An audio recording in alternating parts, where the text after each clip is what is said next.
Assalamualaikum warahmatullahi wabarakatuh.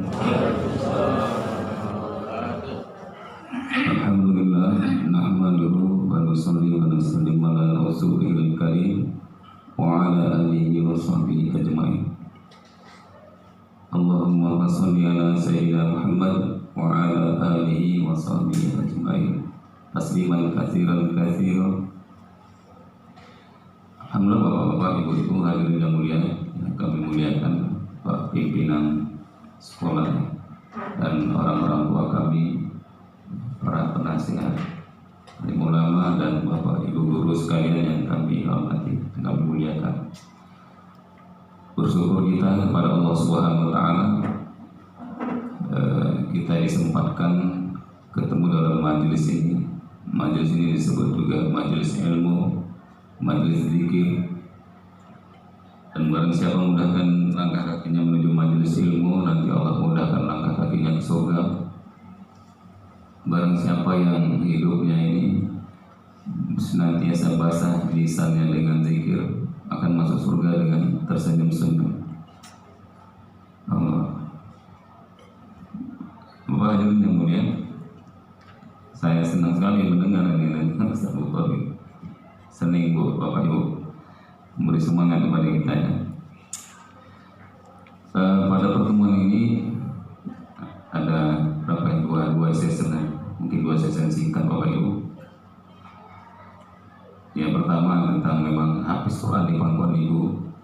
Sebenarnya tidak hanya hafiz Quran secara umum, yang dasar ilmu agama sebenarnya kepada anak masa yang minimal ya, masa yang minimal anak itu dipersiapkan fondasi agamanya di pangkuan ibu 0 sampai 10 tahun.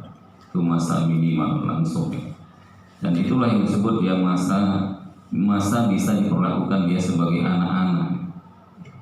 Lewat umur itu udah remaja, menjelang remaja sudah mesti banyak keluarnya anak-anak seperti di umur itu. Kita ambil dalil, kata Nabi, perintahkan anakmu sholat ketika berumur 7 tahun. Ketika berumur 10 tahun nggak mau sholat, pukul, kata Nabi. Ada kata pukul di situ. Nanti kita teruskan itu, Bapak Ibu hadirin yang mulia. Sehingga kalau kita fondasi anak ini sebenarnya sudah selesai di umur itu, yang namanya fondasi agama pada anak sudah selesai di umur itu. Anak yang diantar kepada ulama, anak yang diantar ke SMK ini, anak yang diantar ke tingkat sanawiyah ke apa tingkat sekolah manapun, enggak balok yang dari hutan diantar gitu. Gimana ya, kepada ulama kita antar balok, gergajinya lagi ya, kadang-kadang kena tangan, kena ini. Coba yang diantar itu ya bahan jadi. Kalau dia mau bikin kursi ya ustadznya tinggal menyatukan, tinggal nokok-nokokin paku aja gitu. Nah, sekarang kadang-kadang diantar ke SMK ini yang udah pernah ngelem misalnya, yang udah pernah ngerokok misalnya, yang udah pacaran misalnya. Nah, yang diantar ini seperti itu. Kadang-kadang bisa gurunya berantem kan sama muridnya. Nah, yang diantar baloknya gitu. Ya tapi memang itulah kenyataan hari ini. Jadi sesi pertama kita bicarakan tentang ini ya. Bapak Ibu yang mulia, ada satu hadis panjang ya, kita singkat ya. Ini cukup meyakinkan dan sedih ya.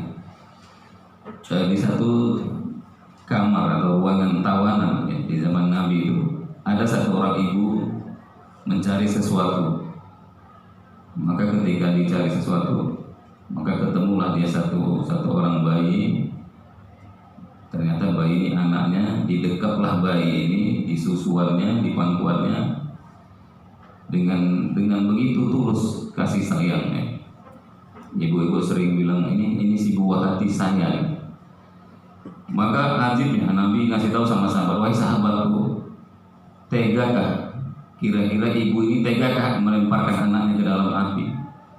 Sahabat langsung mengatakan, tentu tidak ya Rasulullah. Ini hadis menjelaskan begitulah sayangnya Allah kepada hamba ini 70 kali lebih lebih sayang sebagaimana tadi ibu sayang kepada anaknya yang tidak mungkin ibu ini melempar anaknya ke dalam api. Nah, kalau kita petik ini sebagai satu orang ibu, maksud saya tadi, ya, Nabi tanya sama sahabat, tegakah ibu ini melemparkan anaknya ke dalam api? Tentu tidak, ya Rasulullah. Nah, kalau kita amati ibu-ibu, ya nggak di zaman ini aja, zaman-zaman yang lalu dan zaman ini, kira-kira ibu-ibu sekarang ini melemparkan anaknya ke dalam api apa tidak? Ya.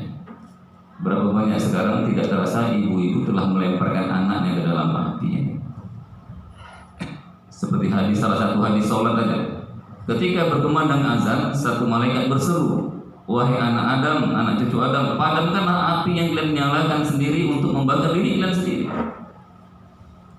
Jadi ibu-ibu kadang-kadang subuh ya, kalau kita periksa rumah-rumah orang Islam ya, dipersenkan mungkin hampir-hampir nggak ada orang ibu-ibu atau bapaknya yang bangunkan anaknya ketika azan itu.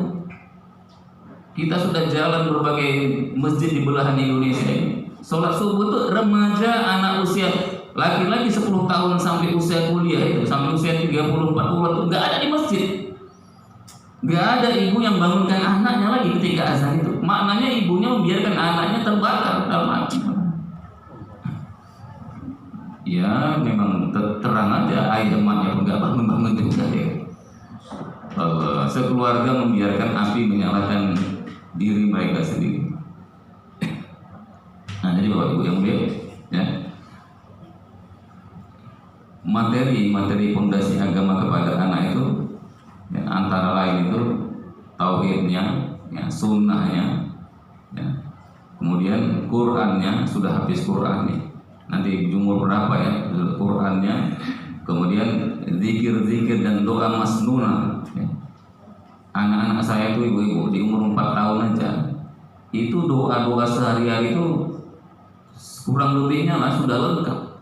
Doa masuk WC, keluar WC, doa mau makan, doa mau tidur, doa siap makan, doa mau tidur, doa istinja, doa masuk WC, keluar WC, doa ceboknya, doa menaik kendaraan, mendatar, menurun, semua doa itu sudah dihafal di umur 3-4 tahun sudah selesai dihafal, sudah selesai diajarkan. Umur 2-3 tahun aja nggak berani lagi minum tangan kiri. Nggak lepas lagi di kepalanya ini lobi, nggak lepas lagi di kepalanya kalau dia laki-laki. Allah, doa-doa masnunanya semua. Kemudian mungkin akhlaknya, muamalah, muasyarah, pergaulan yang sederhana gitu. Nah, sifat-sifat baik itu sudah, dan semangat dakwahnya sudah diajarkan. Inilah materi awal anak-anak sebenarnya di rumah yang mau diajarkan. Jadi kalau ibu pernah baca itu surat Luqman itu boleh dikatakan surat pendidikan. Ya. Surat Luqman itu indahnya kata-kata Luqmanul Hakim sebagai ahli hikmah. Senangnya Allah berkata Luqman Hakim itu yang menasihati anaknya itu dicantumkan di Quran. Ya bunaya la tusyrik billah, kata Luqman Hakim pada anaknya, ditulis di surat Luqman.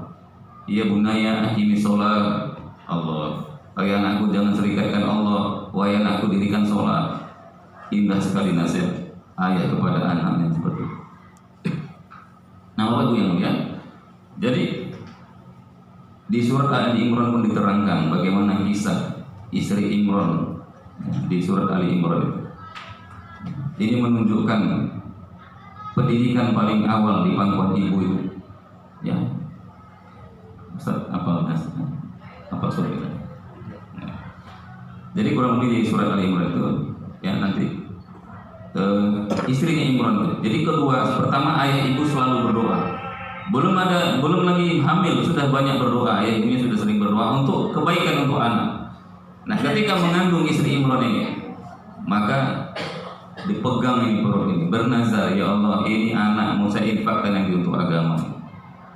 Maka suka Allah perkataan wanita yang mengandung ini, wanita hamil itu, ibu-ibu nanti yang ada yang hamil atau kerabat kita, diniatkan ini untuk jadi anak yang soleh, jadi hafiz Quran, jadi dai, jadi orang alim. Suka Allah dengan nazar ini, dikabulkan Allah. Nazar itu di Imran ini, maka lahir anak perempuan, diberi nama yang baik, Sammaituha Maryam. Allah, ya. Dikasih nama yang baik. Setelah lahir didoakan lagi. a'udzubillahi minasyaitonir rajim. Didoakan lagi Maryam namanya, kemudian ya Allah, semoga zuriat yang lahir dari Maryam ini nanti dilindungi Allah dari godaan setan yang terkutuk. Didoain, dinazarkan ketika hamil, diniatkan ketika hamil. Nah, kemudian diberi nama yang baik, dididik dengan baik, didoakan anaknya sering-sering dan zuriatnya, keturunannya terhindar dari godaan setan yang terkutuk.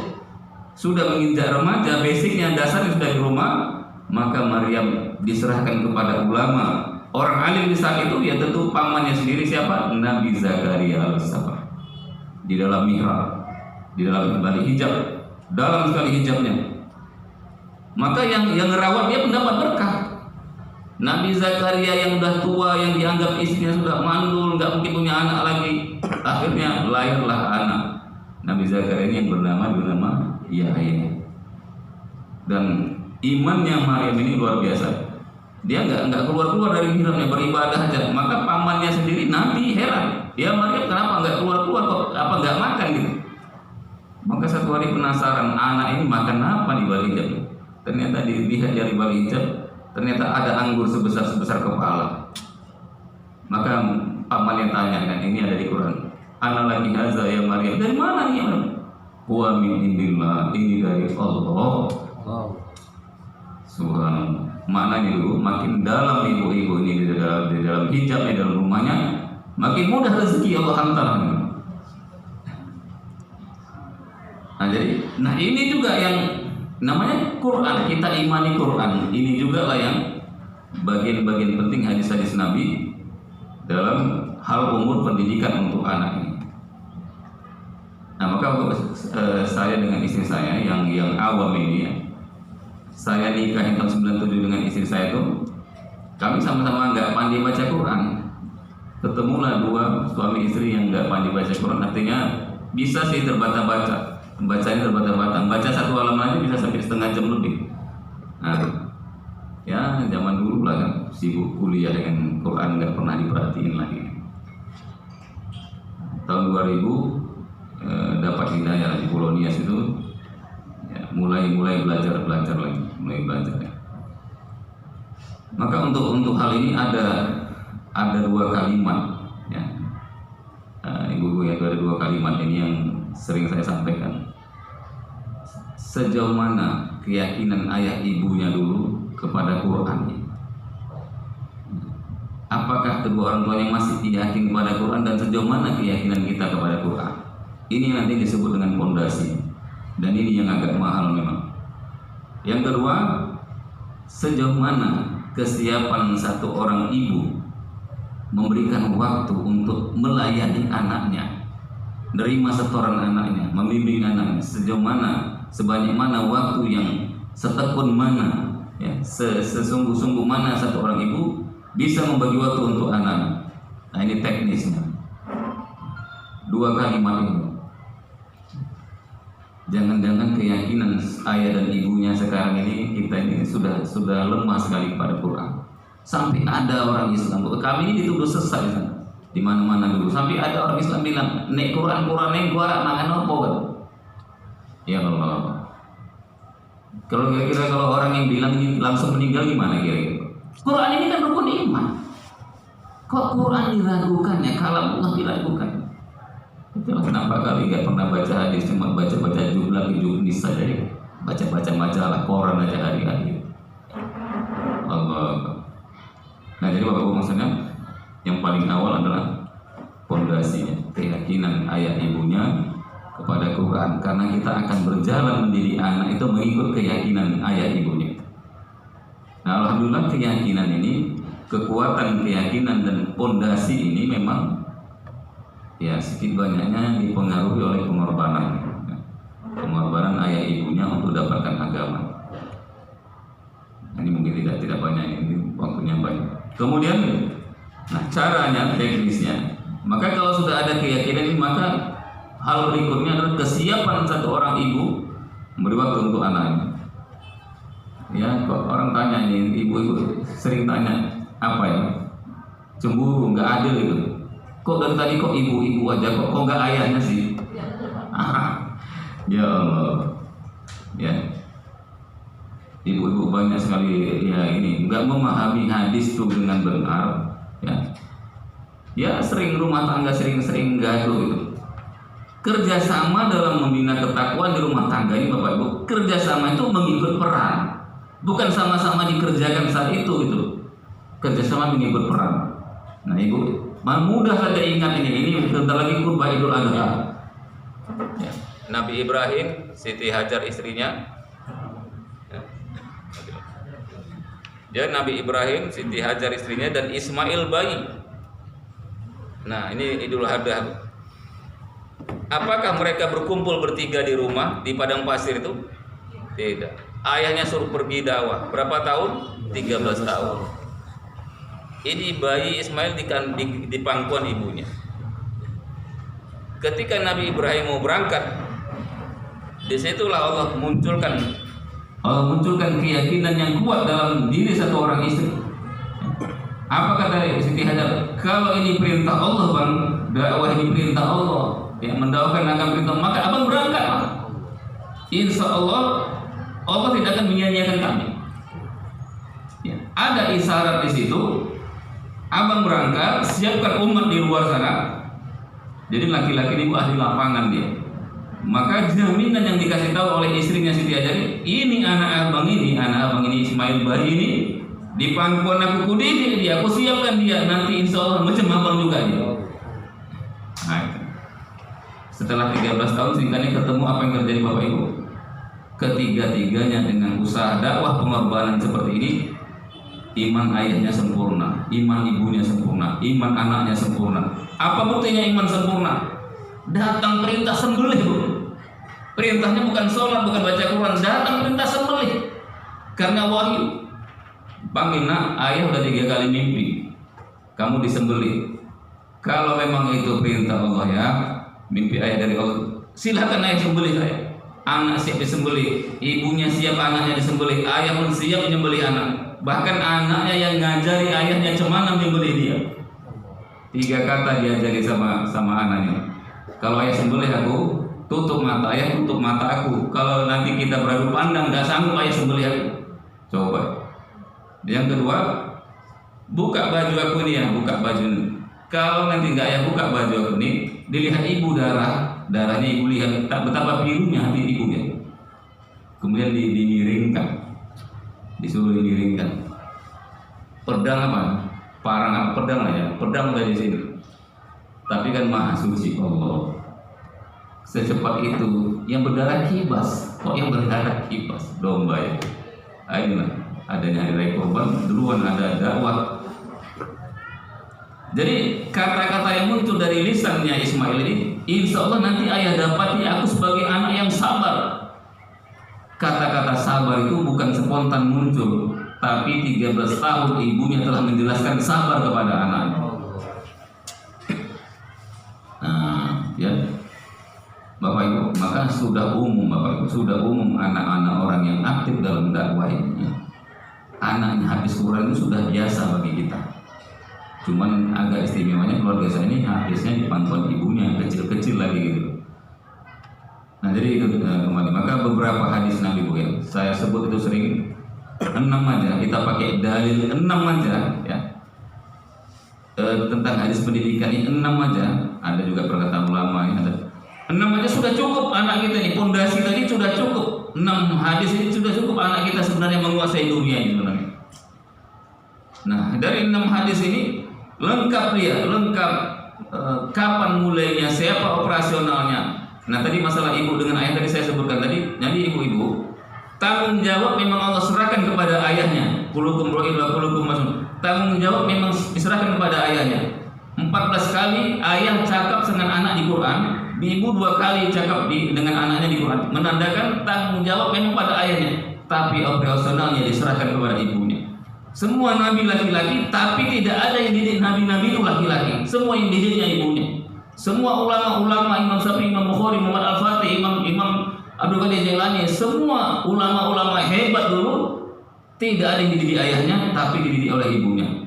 Bahkan tanda-tanda orang hebat dulu, kecil lagi anaknya, ayahnya sudah meninggal.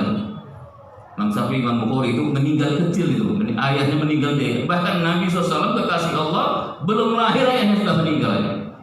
Ini menandakan hebatnya satu orang ibu.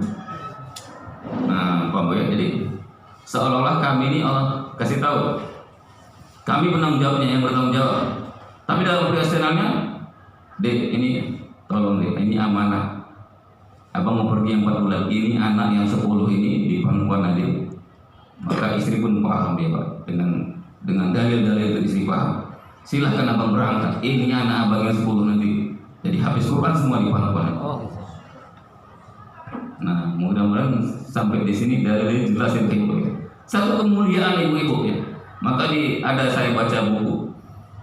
Kalau kamu tahu kepintaran Imam Syafi'i, kepintaran Imam Bukhari, kehebatan Abdul Qadir Jailani, kewaraannya, kehebatan Imam Muhammad Al-Fatih, jangan kamu tanya kehebatan mereka, tapi kamu tanya siapa ibunya. Ya Allah, kehebatan mereka ini semua, Bu. Goyangnya dunia ini, datangnya pertolongan Allah di balik 2 perkataan wanita yang diberi kekuatan oleh Allah Subhanahu. Nah, 2 perkataan itu, pertama perkataan satu orang istri yang merelakan suaminya berjuang di jalan Allah, runtuh kebatilan. Maka ibu hari ini bisa merdeka, pakai jilbab, bisa bebas, jadi enak sekarang hidup itu adalah tangisan Siti Khadijah radhiyallahu anha, tangisan Fatimah radhiyallahu anha yang banyak ditinggal suaminya di jalan Allah. Ya. Kemudian 2 perkataan satu lagi adalah perkataan ibu yang mendidik anaknya. Allah malu tidak mengabulkan doa satu orang ibu yang susah untuk anaknya. Kenapa Allah sepaketkan kesusahan ibu? Wahnan ala wahnin. Ada 3 kesusahan yang Allah telah timpakan kepada ibunya. 9 bulan 10 hari mengandungnya, bertaruh nyawa melahirkannya, 2 tahun menyapinya. Maka amanah mendidiknya pun Allah kasih kepada satu orang ibu. Jadi rupanya Bu, bukan ilmunya dulu. Ya Allah, maka yang menginspirasi dunia habis Quran tentang kepada istri saya ini, semua mengira dulu ibu ini, mereka semua mengira istri saya ini habis gitu loh, atau orang alim. Tapi orang awam sekali, ternyata benarlah firman Allah. Walaqad yassarnal Qur'ana lidzikri fahal min muddakir. Berlaku umum. Allah tidak minta ilmunya kepada ibu-ibu. Allah minta kepada satu orang ibu seperti Allah bilang kepada petani, wahai petani, benih yang kamu semaikan, kamu kan yang menumbuhkannya atau kamu? Petani ini coba menaburkan benih aja. Yang menumbuhkan Allah, yang membuat akar Allah, yang membuat buah Allah, yang membuat dia matang pun Allah. Isyarat Allah itu juga, wahai ibu, kamu buat aja, kamu mulai aja, ajarin dia dari Iqra, mulai aja. Siapa yang menumbuhkan? Allah. Siapa yang menolong dia bisa menghafal Quran itu? Allah. Gitu ya. Karena sama-sama awam saya namanya sih, nggak ada ilmunya, nggak ada ulama, nggak ada kita teman-teman ulama, nggak ada. Tapi kita mulai, Allah tolong. Jadi ibu ya, sudah terjawab ibu-ibu ya, jangan lagi disesali nanti laki-laki ini bagi tugas gitu bermain peran seperti itu, mengikut perannya.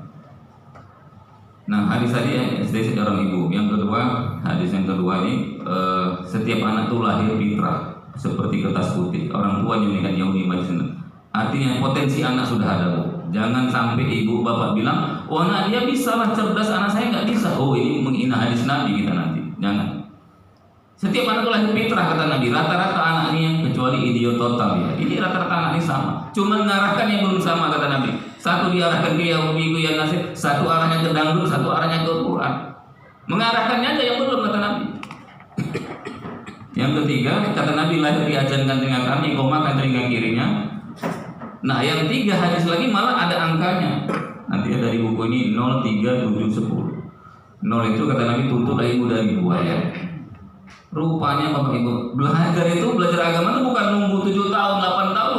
Hari itu lahir anak manusia ini, hari itu fardu belajar. Baik laki maupun perempuan. Nanti diterangkan gimana belajarnya. Kemudian awal anak pandai bicara, ajarkan dia la ilaha illallah. Tadi pendengarannya, sekarang udah lisannya. Nah kata Nabi perintahkan anak sholat ketika umur 7 tahun, 10 tahun, kalau nggak mau pukul. Jadi kita Bapak Ibu, isyarat dari Nabi, masa keemasan anak-anaknya, masa kertas putihnya tadi kamu manfaatkan. Kita cuma disuruh mengambil, memanfaatkan masa kertas putih tadi, masa bersih tadi, peluang emas, menghafalkan semua dasar-dasar agama antara baru lahir tadi, atau kalau dia lisannya dari awal dia pandai cakap sampai umur 7 tahun. Di umur 7 tahun sebenarnya jaminannya semua anak orang Islam ini sebenarnya sudah habis surat 30 juz di pangkuan ibunya. Jadi anak saya itu ada yang umur 5 tahun selesai 30 juz. Abdullah namanya, yang ada gambar ibu itu Abdullah. Umur 5 tahun dia habis 30 juz. Di umur 6 tahun dia sudah hafal kitab untuk hadis itu 600. Jadi udah bisa ibu bayangkan telatennya ya umumnya itu ya. Ibu bayangkan, kalau saya melihatnya memang nggak sanggup saya.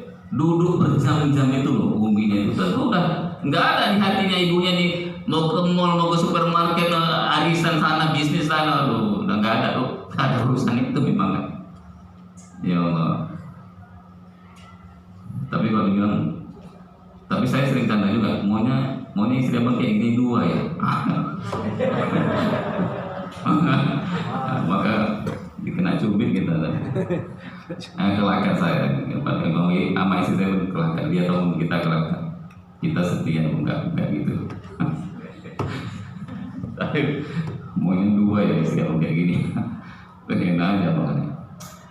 Jadi Bapak Ibu yang mulia, di umur itu lagi. Jadi sikit lagi maka selagi anak seusia belum bisa ngomong itu, saya lihat betul ya istri saya itu, saya lihat betul telatennya. Jadi sambil diayun, sambil digendong, sambil disusui, sambil masak, sambil duduk, pokoknya itu terus sudah dihafalkan Quran. Jadi isyarat dari Nabi, azan itu maksud isyarat dari Nabi. Baik kamu kedua orang tua, khususnya ibunya yang punya asi itu kan ibunya, yang banyak anak itu bersama ibunya. Hai satu orang ibu, kamu rebut telinga anak kamu. Sunnatullahnya telinganya mendengar suara suaranya yang tetangga kak bisik-bisik, suara kakaknya apa semua, suara pasti sunnatullah didengar. Wahai ibu, kamu rebut telinga anak kamu. Kalau kamu kalah nanti dangdut yang menang gitu. Upin Ipin yang menang, ya ternyata memang kenyataannya dangdut yang menang, Upin Ipin yang menang. Nah, kalah ibunya. Oh, nggak bisa dijaman ya, maksudnya merebut telinga. Taklim di rumah pun anak ini disuruh duduk juga. Jadi kalau ya baring, kalau duduk ya duduk, kalau ya di pangku ya di pangku. Nah, awal pandai cakap ini bukan hadisnya angka 3 tahun. Awal pandai cakap itu katakan mungkin setengah 2 tahun, ibu-ibu yang paling tahu nanti. Ada tanda-tandanya kan? Mama, mimi ada papa gitu kan. Maka di awal itulah ibu-ibu giring, awal lisannya mesti Allah, la ilaha illallah, giring lisannya. Dan ternyata saya lihat betul itu, dan nanti ibu pun bisa coba. Anak umur 2 hari, 3 hari, atau enggak sebulan lah ya, sebulan 2 bulan itu kita bilang Allah, bilang la ilaha illallah, maka dia akan menggerakkan lidahnya. Jadi anaknya sudah mengucapkan Allah dengan lidahnya dan pendengarannya. Nah, dia diikutinya lidah kita. Nah, jadi ternyata hadis Nabi menyatakan awal pandai bicara ajarkan la ilaha illallah. Sebenarnya ini satu jaminan. Kalau kamu sudah hafalkan Quran tadi sebelumnya, maka terbukti anak-anak saya itu semua awal pandai cakap. Begitu awal dia bisa hafal Quran. Di umur 2 tahun setengah anak-anak saya itu sudah hafal 2 juz Quran. Antara 2 tahun ke 3 tahun. Jadi ketika diceritakan sama kakak-kakaknya, macam mimpi juga, saya pun macam mimpi juga kok. Anak 2 tahun setengah bisa hafal itu gimana coba? Ya Allah. Itulah tadi asiknya ibunya dengan anak tadi. Jadi 2 tahun ke setengah 3 tahun itu sudah hafal 2 juz, ada yang hafal 3 juz. Ya, di umur 3 tahun itu dapat insya Allah, atas izin Allah, anak kita semua di umur 3 tahun itu sudah bisa baca Quran sendiri. Tadi ngapal 2 juz itu lewat lisan uminya. Sini saya yuk masak ini kita gulai ya, ini Umi merasa santan ya. Apa kan yang merasa santan? Coba ikuti Umi ya. Qul huwallahu ahad. Sambil merasa santan udah hafal ya Allah. Ini giling cabai, giling di batu. Tahu bahwa giling cabai nak ya? Inna a'tayna kal kautsar. Giling cabai sekali 2 kali hafal dia ingat dan kalau. Nangis saja anak itu didiamkan dengan Quran. Ya Abdullah kok nangis pula sih? Apa paling kita tadi? Coba ulangi lagi. Sambil nangis pun dia, dia nangis pun gitu. Ya Allah, memang. Dan tidak boleh mendiamkan anak yang menangis dengan benda. Disitulah awal tertambatnya keyakinan anak. Senang bahagia itu dengan benda-benda. Ini adiknya nangis, mana bonekanya tadi? Inilah. Oh, dengan boneka saya bahagia ya. Coba mendiamkan anak pun dengan Quran, dengan zikir, dengan salawat. Waktu dia baca Quran tuh nangis kan? Cantik apa? Abdullah cantik rupanya suaranya kok nangis baca Quran. Kan enggak kan? Coba lagi. Akhirnya dia diam ngaji, tidak nangis lagi. Jadinya terakhir kita tentu hitung-hitungan. Jadi dari awal pandai cakap sampai umur 7 tahun itulah peluang besar anak ini sudah habis Quran, sudah bisa baca-bacaan sholat semua. Makanya Nabi bilang perintahkan sholat, maknanya sudah diajari sholat. Nah, doa-doa masnunah semua sudah dihafalkan. Maka kita hitung-hitungan Quran itu benar apa tidak ya kan? Jadi Quran yang biasa dihafal ibu mungkin sudah tahu 15 baris jadi satu halaman.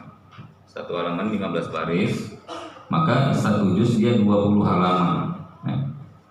Maka 20 halaman kali 30 juz Quran itu 600 halaman. Satu hari uminya mendampinginya, menyimakkannya satu halaman aja sehari, maka 600 hari sudah selesai dia menghafal 30 juz.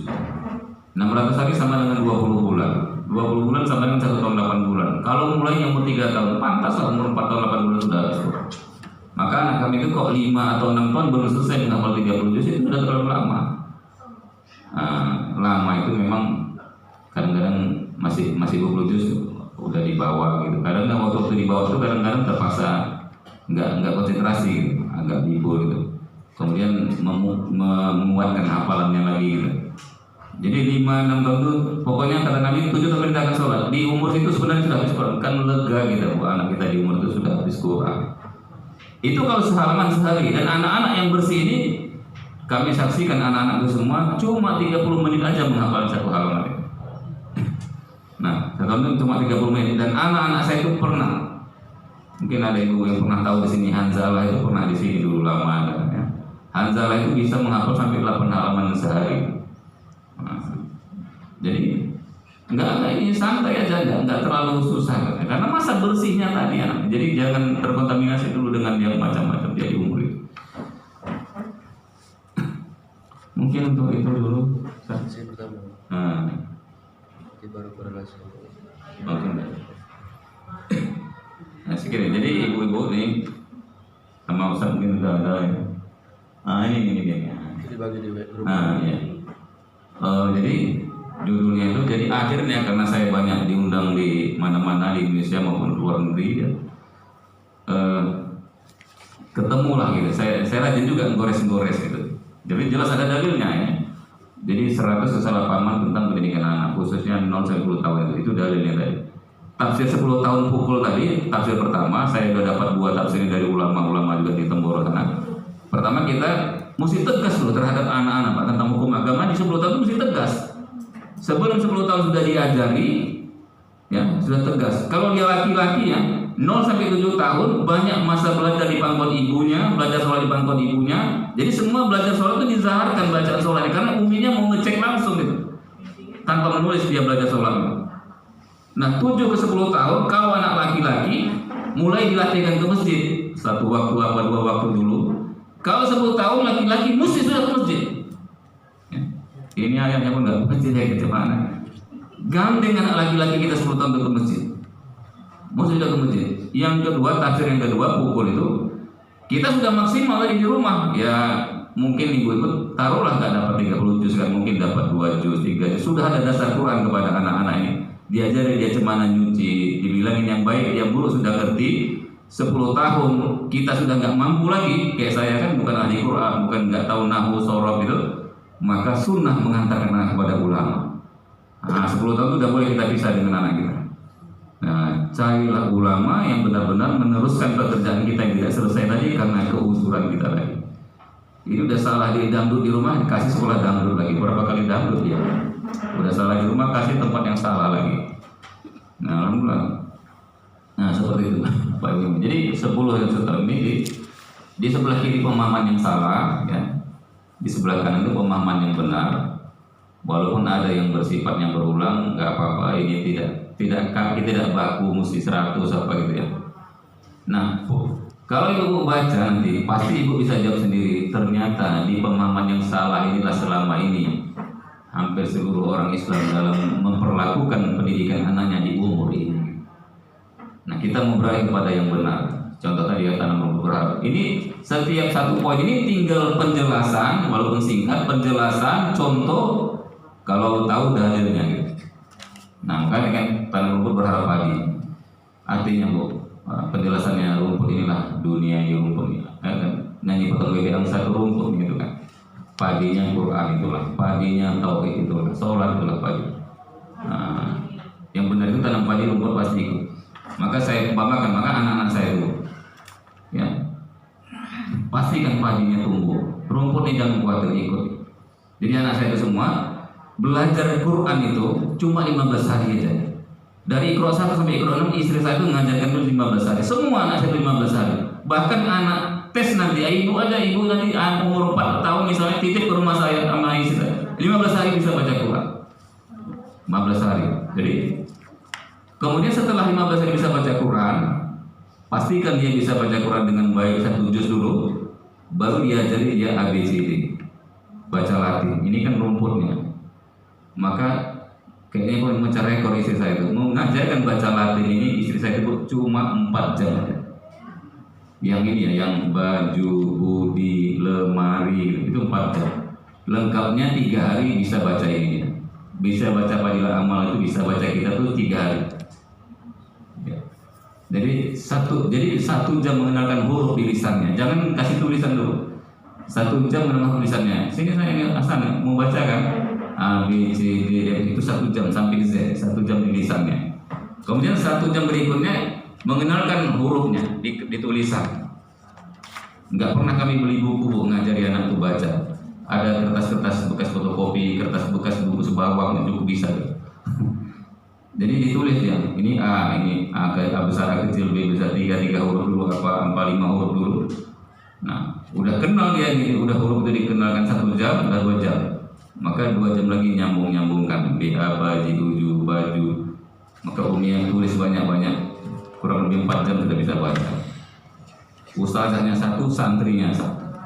Di sekolah ustazahnya 1, santrinya 40. Guru SD-nya, kalau istri saya bilang sama ibu nanti dia akan bilang, Bu, masa kalah kita sama guru SD? Guru SD gurunya 1, muridnya 40. Kita gurunya 1, muridnya 1. Pasti menang kita, Bu. Ya udah, memang betul. Lebih intensif lagi. Nah, jadi seperti itu, yang anak menulis sendiri ya. Kita tertipu dengan model teori-teori itu kan. Anak menulis sendiri artinya kan berkembang teori. Biarkan anak itu tumbuh dengan bakatnya sendiri. Kalau bakat dia bola kasih bola, bakat dia gitar kasih gitar gitu. Yang benar kata Nabi, anak itu ditulis orang tuanya. Jadi jangan biarkan anak itu nulis sendiri, kita yang nulis sendiri. Mana bisa anak bayi nulis sendiri? Kata Nabi, orang tuanya yang menjadikan dia. Di umur ini kita yang nulis dia. Nak dari habis Quran ini nak Quran ngaji dan kita yang nulis dia. Kalau kita biarkan dia sendiri ya dia mau main kelereng, mau main layang-layang, lompat sana, lompat sini, nonton sana, nonton sini. Kalau kita biarin dia sendiri ya itu langsung tulisannya. Nah gitu. Iptek katanya ilmu ya. Yang ditanya di kubur itu ilmu. Kalau iptek itu ilmu, Bu, nggak ada orang Islam yang masuk surga. Orang Jepang semua masuk surga, orang Inggris, ya kan, yang bisa buat mobilmu itu yang masuk surga. Jadi jangan bangga. Itu kan sering orang tua bilang kan, oh saya udah berhasil, sudah selesai saya jadi anak, saya udah 5, 1 udah saya jadi insinyur, 1 sudah punya perusahaan, 1 udah jadi jenderal, 1 udah dia bilang menguasai itu dia sudah berhasil. Rupanya ngaji pun nggak bisa, sholat pun setahun 2 kali ya kan. Allah.